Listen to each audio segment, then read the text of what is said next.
Limbo. Not even purgatory. The jury's still deliberating. Meanwhile, I've got to take the train. They never tell you where, and you never know when. I remember. It all seems so distant now, and yet it feels like only yesterday. Wait a minute. Just who am I talking to anyway? Can he hear me? Can I hear me? How does that work? Come on, guys, let me know. I shared a room with my brother Eddie. He was younger by 2 years, and this morning already up and gone, playing stickball with his friends behind St. Margaret Mary's. As for my 4 other younger brothers, I had no idea what they'd be up to. We just didn't travel in the same circles. Frankly, guys, I would have preferred another time maybe, but when in limbo. Walking up the Grand Concourse one day, I discovered a small, used bookstore run by an elderly Jewish man. On the front counter was a stack of Playboy magazines. I stood before the old man and tried to act casual as I started skimming through the pages. As my eyes fixed on those beautiful images, I felt myself flush, but the old man said nothing, and I quickly left. I returned a week later. Once again, I stood before the old man and went through more of the magazines. Once again, he said nothing. This went on for weeks with neither one of us saying a word. I finally left and never went back. But in my heart, I've always thanked him for not embarrassing a young man awkwardly finding his way to adulthood. That's nice, kid. Now let's move on before the train leaves the station. My best friend in those days was my cousin Anthony Ryan, who had immigrated from London a few years before. He was highly intelligent and possessed of that most prized of 60s attributes, an English accent. One night, Anthony and I went out to meet some of the local girls. Oh no. Things seemed to be going okay, and then I noticed that the girls kept saying Ziggy, Ziggy. And then I noticed that the Ziggies were being directed at me. So I asked, what did that mean? Ziggy, they said, for Sigmund Freud. I still didn't get it. Because you use all them $10 words, they finally explained with a giggle. I was deeply hurt and embarrassed. What a yutz I was. Is he kidding with this stuff? Kid, you're killing me. All right, you're 15, 16, but do you have to be such a four-eyed wonder about everything? Another thing, no one likes a know-it-all, so watch it on the vocabulary. Ziggy. A word of advice? Lead with your head and not your heart. Keep your eye on the ball. Don't be bewitched by desire, but don't close yourself off to love either. Good luck with that one. I don't know, just go sit down someplace. You're making me crazy.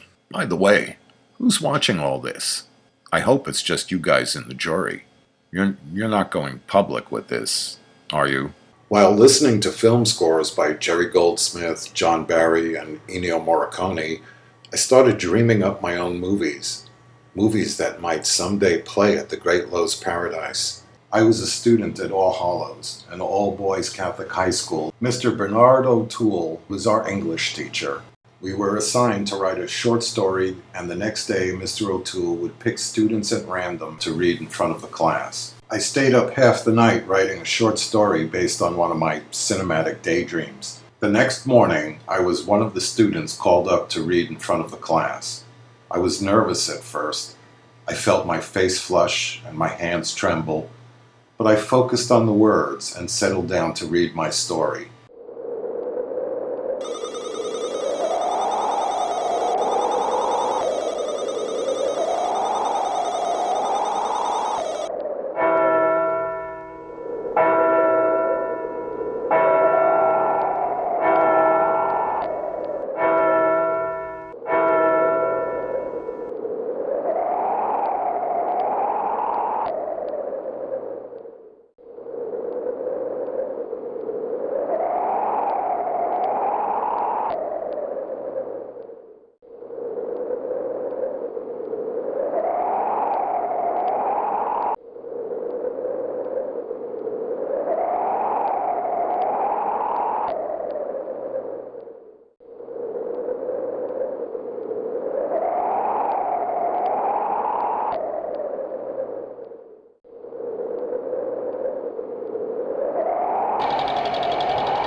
And then suddenly, the sky convulsed upon itself, and from the heavens, the original inhabitants of the planet returned from their long exile in space.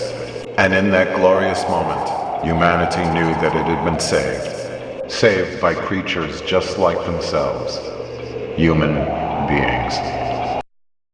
The entire class burst into applause. I was so startled by their response that I actually jumped back in fright.